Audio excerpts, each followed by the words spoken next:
All right. Here we are, back again. Cody here from Movie Losers, back with another review. This time, we checked out Daddy's Home 2.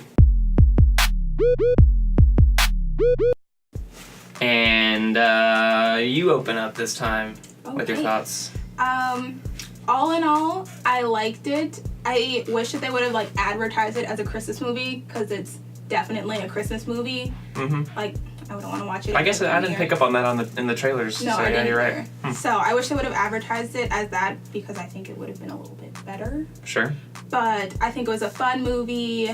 It was pretty funny. I mean, just to watch it for an hour and a half. It was Yeah, an hour and a half. Pretty painless to get through. Did you watch the first one? Half of it. Yeah, we've seen half of it, yeah. Okay, well, did you like the half you saw? Yeah, I mean, it was alright, yeah. It was pretty good. Well, I would say this one is a little bit worse. Maybe a lot of bit worse. I don't know. I'm such a big fan of Mel Gibson and Will Ferrell and Mark Wahlberg's chemistry, where even if they're not at their best, right, comedically or with either story-wise, script-wise, just them as actors, I find funny to watch. Just certain mannerisms that Ferrell has.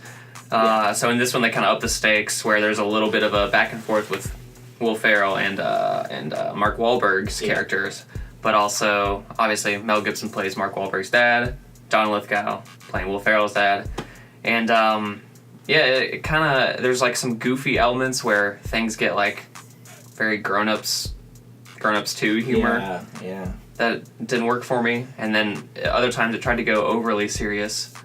But I don't know. I thought the inclusion of the dads was funny, but it was refreshing. In a sense. Overall, it wasn't. I don't know. Maybe there was not enough emphasis on Will Ferrell and Mark Wahlberg, because that's the best part of the first one, obviously. Yeah. It just kind of felt like a mess of a movie. Yeah, I would agree with you. I think this movie lacks identity. In a sense, it's trying to be this Christmas movie, really funny, wholesome, but they also include some crude humor in a sense, and you can't really figure out what it is.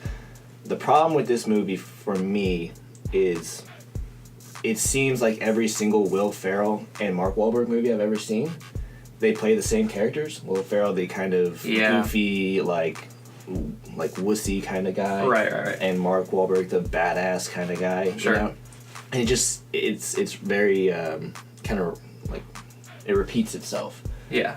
And I kind of had that problem. We saw it a couple of days ago, and I was trying to think back. And I thought it was funny. It is funny in the theater, but I was trying to think back. I was like, what's that memorable scene that got you there? I couldn't think of a really funny line. I couldn't recall it. There's one little bit with the thermostat and all the dads are sweating coming out. That was probably the best bit. Yeah. Mel Gibson's you don't have control of your home. You let your kid fool around with your thermostat. Yeah.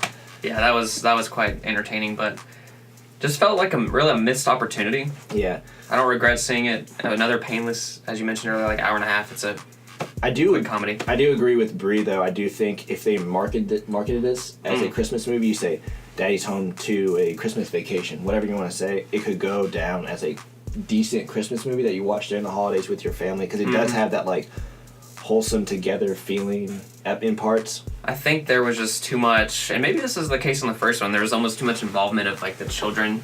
Yeah. And they tried to give enough time and give everyone a little arc. Yeah. Where normally that's good when you have well-written characters, but it's all just kind of bland, and you'd rather just have a movie with Mark Wahlberg, Will Ferrell, and then the dads out, just them as a pair. And they're back and forth. It was too convoluted at a certain point. Yeah.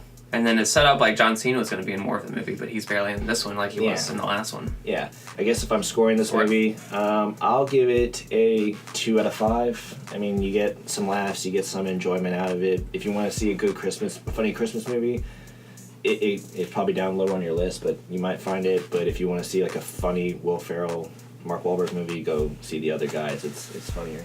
The Other Guys and Elf are the peak for both your Will Ferrell Christmas comedy and your Will Ferrell Mark Wahlberg dynamic. Exactly. Sure. Yeah. I will give it a 3 because I love Christmas and it made me want to go home and wrap presents and hang out with my family. She's the jolly one out of all of this. You heard it here. If you don't believe in Santa, you're a terrible person. Horrible. And I'm going to give it a 2 also. Because I'm Jewish. So, bye. But yet you like Mel Happy Gibson holidays. in it. Oh, I didn't even think about that. You're right.